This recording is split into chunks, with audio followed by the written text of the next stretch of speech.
नमस्कार मित्रों, आप सभी को गोवत्स द्वादशी की ढेर सारी शुभकामनाएं। आज हम इस वीडियो में जानेंगे वच्छ बारस व्रत की कथा और गोवत्स द्वादशी से संबंधित महत्वपूर्ण तिथि की कब से कब तक है और प्रदोष काल का मुहूर्त इत्यादि मैं आपसे इस वीडियो में शेयर करूंगी। लेकिन उससे पहले दोस्तों, अगर आप चैनल पर पहली बार विजिट करें तो प्लीज़ चैनल को सब्सक्राइब कर लीजिएगा। वीडियो कहीं पे भी किसी भी रीज़न पे पसंद आए तो लाइक शेयर ज़रूर कीजिएगा। तो आइए समझते हैं गोवत्स पूजन जो किया जाता है द्वादशी का, उसके विषय में। साथ ही साथ इसको वच्छ बारस भी कहा जाता है। तो धार्मिक मान्यता के अनुसार प्रति वर्ष कार्तिक मास के कृष्ण पक्ष की जो द्वादशी होती है उसको गोवत्स द्वादशी कहते हैं और इसी दिन गोवत्स द्वादशी मनाया जाता है। इस पर्व का नाम मतलब इस पर्व को बच्च दुआ, बच्च द्वादशी, वसु द्वादशी, बच्छ बारस के नाम से भी जानते हैं। बच्छ बारस या गोवत्स द्वादशी व्रत पुत्र की लंबी आयु के लिए रखा जाता है। भारत के अधिकांश भागों में कार्तिक कृष्ण की द्वादशी भी इसको कहते हैं। तो इस वर्ष गोवत्स द्वादशी का व्रत 28 नवंबर 2024 को रखा जाएगा। बहुत से लोग एकादशी का भी व्रत इसी दिन रखेंगे। तो दोनों आप व्रत का संकल्प कर लीजिएगा, आपको दोनों व्रत का पुण्यफल प्राप्त होगा। देखिए, द्वादशी तिथि प्रारंभ होगी 28 अक्टूबर को 9:11 से और द्वादशी तिथि रहेगी 29 अक्टूबर 2024 को 10:30 बजे तक। प्रदोष काल का जो गोवत्स द्वादशी मुहूर्त जो प्रदोष काल में करते हैं उनके लिए मुहूर्त नोट कर लीजिए 5:39 से 8:13 तक। तो आइए सुनते हैं वच्छ बारस की कथा। जब आप इस कथा का श्रवण कर रहे हो तो हाथ में कुछ धन ले लें, कुछ पुष्प ले लें, उसके बाद ही कथा को सुनना चाहिए और माथे पर तिलक जरूर होना चाहिए। जब आप एकादशी या वच्छ बारस की कथा सुन रहे हो तो माथे पर चंदन का तिलक जरूर होना चाहिए। अगर स्त्रियां हैं तो लाल रोरी का भी तिलक लगा सकती हैं। वच्छ बारस की कथा इस प्रकार है कि बहुत समय पहले की बात है। गांव में साहूकार और उसके 7 बेटे और उसके पोते रहते थे। उस साहूकार ने गांव में एक तालाब बनवाया था, लेकिन कई सालों तक वह तालाब नहीं भरा था। तालाब नहीं भरने के कारण पूछने के लिए उसने पंडित को बुलवाया कि मैंने तालाब तो बनवा दिया लेकिन ये पानी इसमें भरता नहीं है। तो पंडित ने कहा कि इसमें पानी तभी भरेगा जब तुम या अपने बड़े बेटे या अपने बड़े पोतों की बलि दोगे, किसी एक की बलि दोगे, तभी इसमें पानी भरेगा। तब साहूकार ने अपनी बड़ी बहू को पीहर भेज दिया और पीछे से अपने बड़े पोते की बलि दे दी। इतने में गरजते गरजते बादल आए और तालाब पूरा भर गया।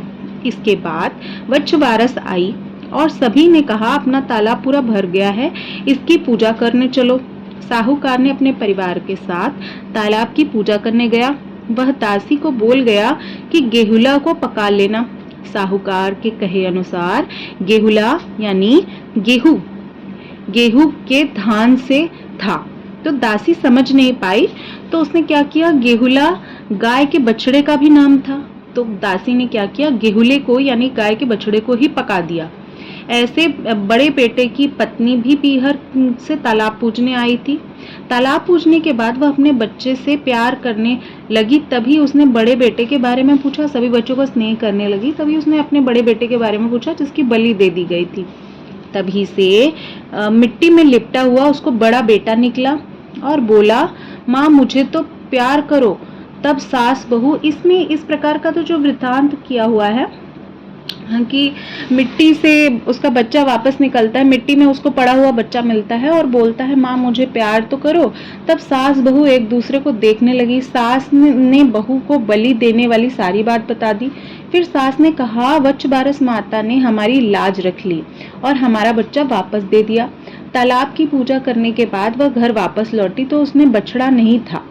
साहूकार ने दासी से पूछा कि बछड़ा कहाँ गया। तो दासी ने कहा, आपने तो उसे फेंकने को कहा, पकाने को कहा था, तो मैंने उसको पका दिया। साहूकार ने कहा, एक पाप अभी उतरा नहीं था, तुमने दूसरा पाप लगा दिया। साहूकार ने पका हुआ बछड़ा मिट्टी में दबा दिया। शाम को गाय वापस लौटी और अपने बछड़े को ढूंढने लगी। बहुत ही व्याकुल हो गई और फिर मिट्टी खोदने लगी। तभी मिट्टी में से एक बछड़ा भी निकल आया। साहूकार को पता चल गया कि वह भी बछड़े को देखने गया, यानी उसको आश्चर्य हुआ कि बछड़ा जीवित कैसे है। तो दोबारा वो देखने गया और फिर उसने देखा कि बछड़ा गाय के दूध पीने में व्यस्त था।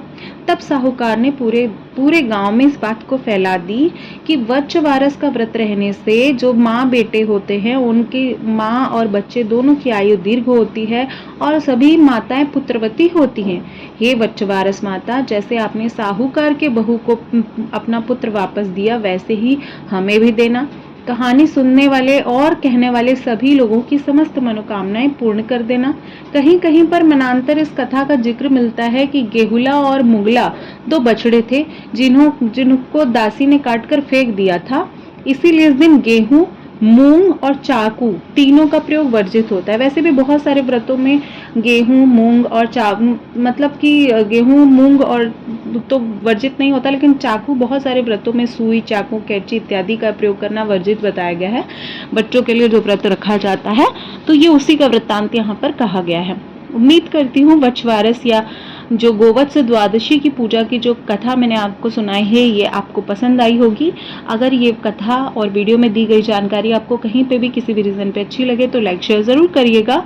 और हमारे चैनल पर अगर आप पहली बार विजिट करें तो प्लीज चैनल को सब्सक्राइब कीजिएगा और हमारे परिवार का हिस्सा बनिएगा। आप सभी को वृक्षवारस गोवत्स द्वादशी की बहुत ढेर सारी शुभकामना, मंगल कामना।